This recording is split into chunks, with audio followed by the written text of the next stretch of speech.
Welcome back to Fourth and Pain, the only pro wrestling show to be hosted by an NFL player and a weight loss champion. He's Redskins defensive end Adam Carriker. Hi. I'm former wrestling announcer turned weight loss champion Chuck Carroll. This here, boys and girls, is Fourth and Pain. Be sure to follow us on Twitter at Fourth and Pain. And whatever else it is you do with your life, not just your day, but your life, be sure to have lunch with us each and every weekday on fourthandpain.com. High noon Eastern, fresh content, low calorie, my friend, high energy. And radio mediocrity. That's right, mediocrity at its finest. And speaking of mediocrity, actually this has nothing to do with mediocrity. Adam, I'm just curious, the Redskins offseason finally here.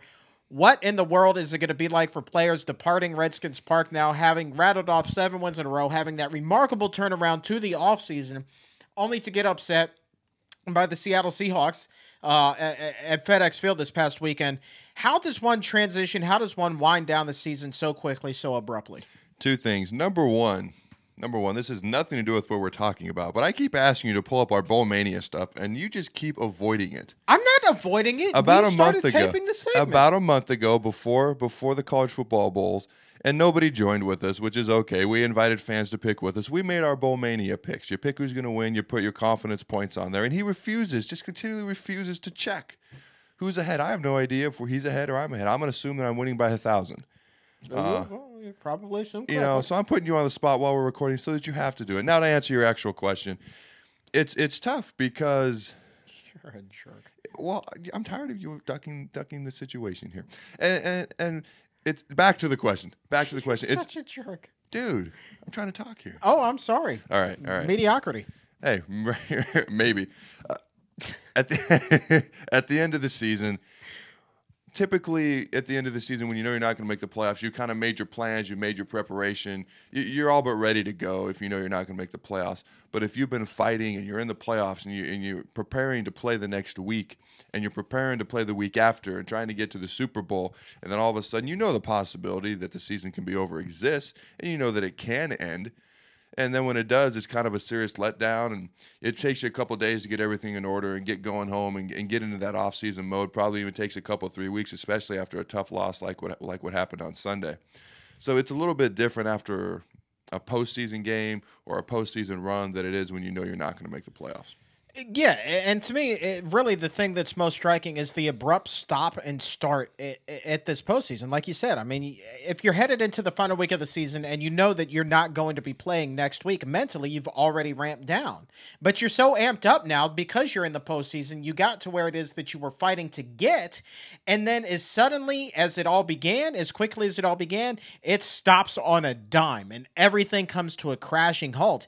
And forget about the fact that there's all this added injury drama at the end of it as well. Now, you say that a player's going to take off a couple or 3 weeks maybe to get over the loss, but at what point then does he begin training once again, getting ready for the next season? Because OTAs roll around before you know it. Well, every player is different. Like we talked to Santana Moss at the very beginning of this year, and he said he used to take a couple, 3 months off. And this past offseason, he took about a month off, and then he got back into it quicker. Some guys like to take months off. I know some guys who only like to take 2 weeks off. At the end of last season, the last day before everyone took off, we had our team meeting on Monday after the last game. Nick Sundberg's in there getting ready to lift. I'm like, dude, what are you doing? First of all, you're a long snapper. Second of all, we got like 7 months before we play a game. What are you doing? He's like, hey, there's no time like the present. So you got all these. It just depends on the players. You got all these guys who have different opinions, different things they like to do. Me personally, I like to take about 3 to 4 weeks off. Let your body recover. Let your mind recover. By then, you're usually good and fat and out of shape, and you've enjoyed life a little bit. And then you're ready to get back into shape and get ready to play football again, because it is a long time before you start playing football again. And some guys, and I've been guilty of this, especially early in my career, some guys make the mistake of, dude, I got to get back in the gym. I got to work hard. And you absolutely do.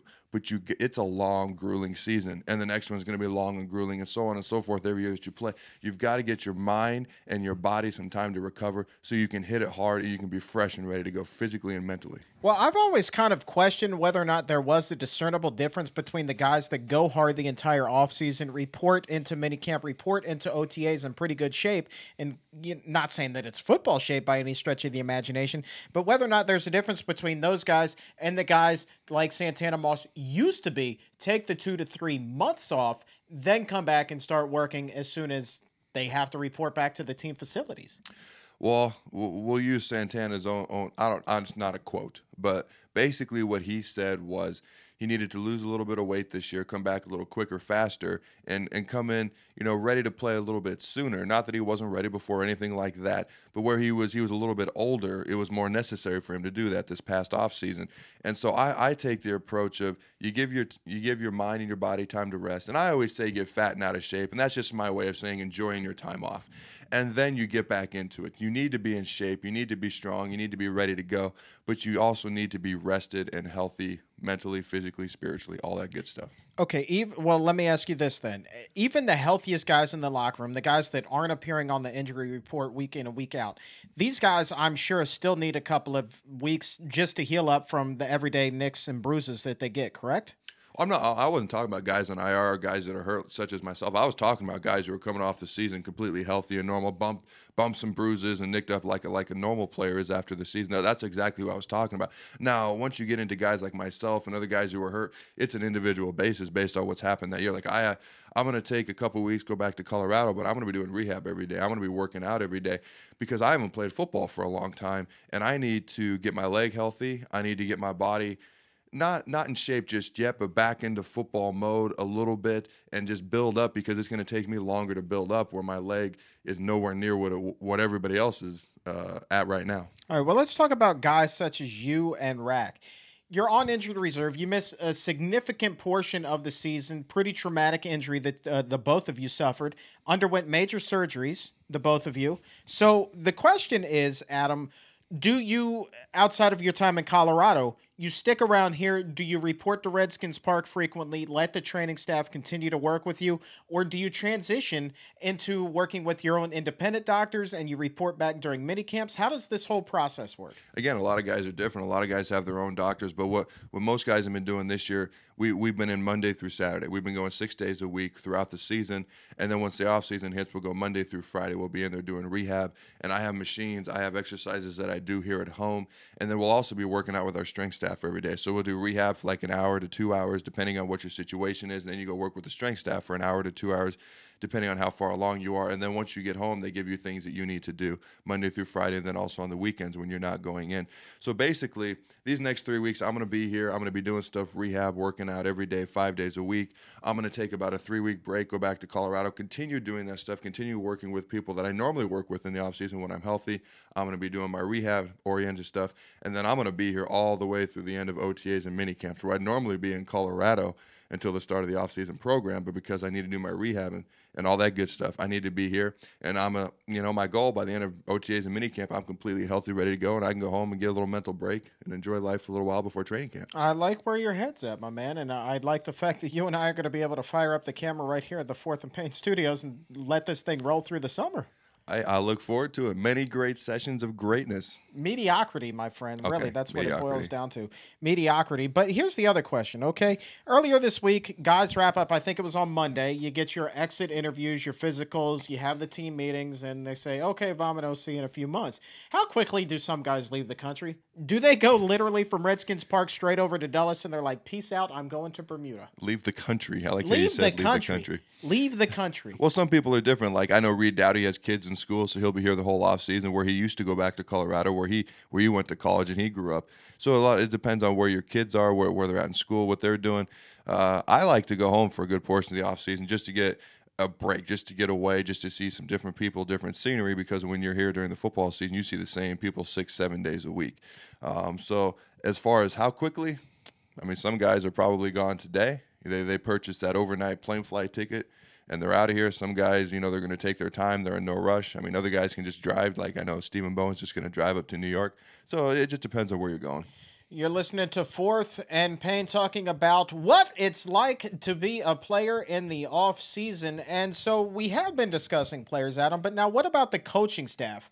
Obviously, things are going to be a little bit different. These guys have a lot of work to do now. This is truly when the work begins for Mike Shanahan and company.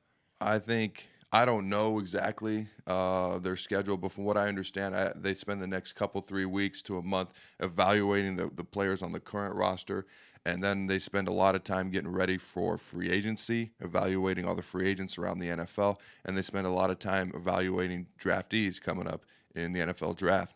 And so they're going to spend a lot of time in that film room staring at a big old screen in a dark room. I'm not going to lie to you. That's not something I enjoy doing too much. I get ready for the game. Other than that, I watch the film. And other than that, man, I'm ready to just go play football. It's not something I will be doing when I'm done playing football. But do they really get a break then? It sounds to me like they really don't. Maybe a week here or there. I mean, coaches work hard. They really do. They're in there 6 days a week, year round, and they work long hours. I remember my wife and I used to babysit some of our running back coach in college, his kids, and it was kind of sad. His son said to us, "I miss my daddy. Like I haven't seen my daddy in a week." Like coaches work hard, and they're extremely undervalued, underappreciated, underrated, in just how many hours they put in.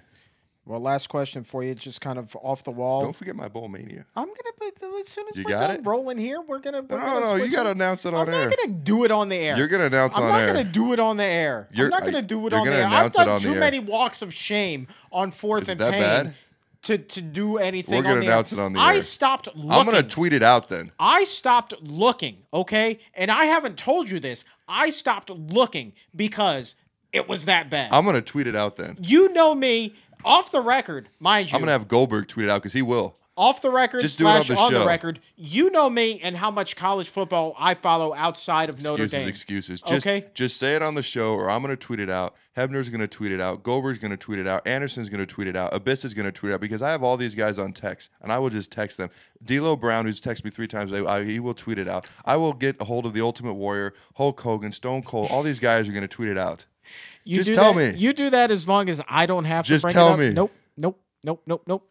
I will never admit this on the show. If you see a barrage of tweets, you'll never know whether or not it's true or not. Well, if everyone's saying the same thing, it's all going to be true. We're never going to be speaking of this ever again. But on that note, hey, guess what? We're out of time, Adam. We are fresh. This is not going on the radio. We have all the time we want. Pull up the scores. We are fresh Pull out of time. Pull up the scores. We are fresh Pull up the scores. Pull up the scores. For Adam Carriker, I'm Chuck Carroll. Pull up the scores. This is the worst show in the history of Pull up the scores. This is wow. Fourth and pain. We're fresh out of time. Thanks for being a part of this. Pull up the scores. Pull up the scores.